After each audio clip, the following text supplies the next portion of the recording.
भगवान परशुराम का महाभारत में योगदान व उनके शिष्य। हेलो दोस्तों, मैं हूं दिलीप जनवर। आप लोग देख रहे हैं मिस्टर दिलीप ऑफिशियल 4K। तो आइए शुरू करते हैं। भगवान परशुराम विष्णु के ऐसे अवतार थे जिन्होंने जन्म लेने के पश्चात भगवान विष्णु के बाद वाले अवतार के समय भी अपना योगदान दिया था। जी हाँ दोस्तों, परशुराम भगवान विष्णु के छठे अवतार थे, जबकि श्री कृष्ण 8वें थे, किंतु उस समय भी भगवान परशुराम ने अपना योगदान दिया। आप नेत्र युग में माता सीता के स्वयंवर में भगवान परशुराम की भूमिका तो जानते ही हो। जी हाँ दोस्तों, लेकिन उससे भी बड़ी भूमिका उन्होंने महाभारत युद्ध के समय निभाई थी। जी हाँ दोस्तों, महाभारत के युद्ध में उनके 3 ऐसे महान शिष्य थे जिनकी उस भीषण युद्ध में निर्णायक भूमिका रही। जी हाँ दोस्तों, आप इसका अनुमान केवल इस बात से लगा सकते हैं। 18 दिन तक चले महाभारत युद्ध में 17वें दिनों तक कौरवों की सेना का संचालन भगवान परशुराम के शिष्य द्वारा ही किया गया था और स्वयं भगवान श्री कृष्ण को तीनों को निहत्था करवाकर मरवाना पड़ा था। जी हाँ दोस्तों, आज हम भगवान परशुराम के महाभारत काल में योगदान तथा उनके शिष्यों के बारे में जानेंगे। भगवान परशुराम की महाभारत में भूमिका। महाभारत काल में भगवान परशुराम के 3 महान शिष्य हुए जिन्होंने स्वयं अस्त्र शस्त्र की विद्या दी। आइए तीनों के बारे में जानते हैं। भीष्म पितामह व भगवान परशुराम। महाभारत के युद्ध में भीष्म पितामह को कौन नहीं जानता। उनके परिक्रम के कारण संपूर्ण पांडव सेना ढल उठी थी। जी हाँ दोस्तों, स्वयं भगवान श्री कृष्ण को उनका वध करवाने के लिए शिकड़ी का सहारा लेना पड़ा था।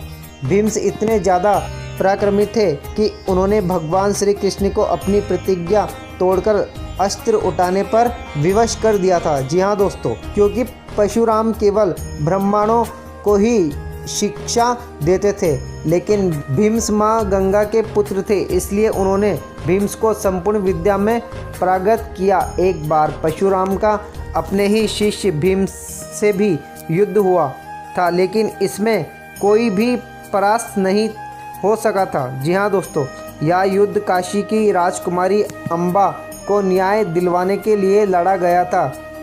क्योंकि परशुराम स्वयं भगवान थे तथा भीष्म को इस इच्छा मृत्यु का वरदान था, इसलिए वह अंत में देवताओं के द्वारा दोनों के बीच युद्ध को समाप्त करवाया गया था। जी हाँ दोस्तों, दूसरे नंबर पे आते गुरु द्रोणाचार्य भगवान परशुराम। जी हाँ दोस्तों, स्वयं पांडवों तथा कौरवों को अस्त्र शस्त्र की विद्या प्रदान करने वाले गुरु द्रोणाचार्य की शिक्षा भी भगवान परशुराम के द्वारा हुई थी। उन्होंने ही गुरु द्रोण को संपूर्ण अस्त्र शस्त्रों का चलाने वाले मंत्रों का ज्ञान दिया था। इसके पश्चात ही गुरु द्रोणाचार्य ने 5 पांडवों तथा 100 कौरवों की शिक्षा प्रदान की थी। जी हाँ दोस्तों, स्वयं गुरु द्रोणाचार्य का भी कुरुक्षेत्र की भूमि पर वध करना असंभव था।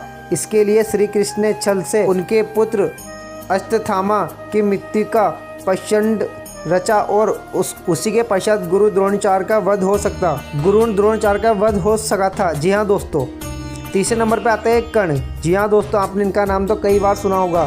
कर्ण भगवान परशुराम के ही शिष्य थे। कर्ण कुंती का पुत्र और एक क्षत्रिय था, लेकिन विपरीत परिस्थितियों के कारण कुंती ने जन्म के समय ही उसका त्याग कर दिया था। इस कारण उसका पालन पोषण एक सूत के घर में हुआ था। कर्ण के अंदर भी अस्त्र शस्त्रों की शिक्षा प्राप्त करने के विश्व का महान योद्धा बनने की चाहत थी। इसके लिए कई गुरुओं से याचना की, लेकिन सूत पुत्रों ने होने के कारण उसे निकार दिया गया था। जी हाँ दोस्तों, अंत में वह भगवान परशुराम के पास गया तथा असत्य कहा कि वहाँ ब्रह्मांड के कर्ण ने ब्रह्मांड वेशभूषण धारण की तथा भगवान परशुराम से शिक्षा प्राप्त की। जी हाँ दोस्तों, एक दिन जब भगवान परशुराम को कर्ण के क्षत्रिय होने का ज्ञान हुआ, तब उन्होंने उसे श्राप दिया कि जब उसे अपनी विद्या की सबसे ज़्यादा आवश्यकता होगी तब वह उसे भूल जाएगा। यही श्राप महाभारत के युद्ध में उसकी मृत्यु का कारण बन गया था। जी हाँ दोस्तों, तो दोस्तों कैसी लगी आपको अगर हमारी वीडियो आपको अच्छी लगी तो हमारी वीडियो को लाइक कीजिएगा, चैनल को सब्सक्राइब कीजिएगा एंड बेल आइकन बटन दबाना ना भूलें। तो मिलते हैं अगली वीडियो में। तो दोस्तों प्लीज़ हमारा हौसला मजबूत करें। धन्यवाद।